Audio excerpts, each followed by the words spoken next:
Nee, we gaan maar even een beetje besloten trainen. Hè? Voor het eerst weer. En dat is bijzonder, want eens doch Henk de Jong bij Cambuur net onbesletten trainings. Het jouwt wel aan dat de druk erop stiert van morgen.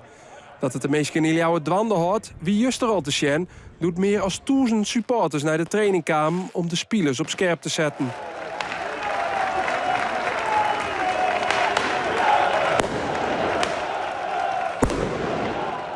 Dan zie je toch wel echt hoeveel het leeft hier in Leeuwarden. Wij als spelersgroep moet ik zeggen dat we er nog vrij rustig onder zijn. Want ja, het is natuurlijk wel gewoon, je moet hier niet met trillende beentjes op het veld staan. Dus nee, ik denk dat ons team er wel goed op staan voor morgen. Hoe de opstelling in NEC wil Henk de Jong het nog niet zissen. Eltsenien liek het fit, alleen nog onvierde Daniel van Kaam is nog een liets vraagteken. Hij kreeg na de wedstrijd van Vreed in FC Emmen last van zijn boppenskonk, maar hij zal alles doen om erbij te wezen.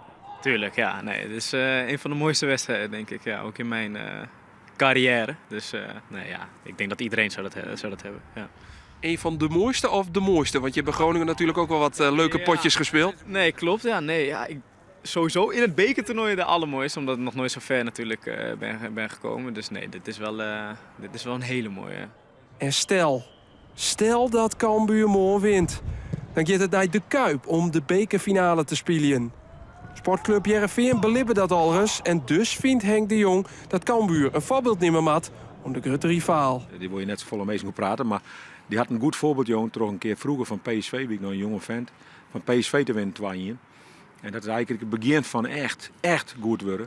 En dat zou voor u ook mooi wezen, dat we daarmee 15.000 tot 20.000 mensen van Cambuur naar de Kuip gaan.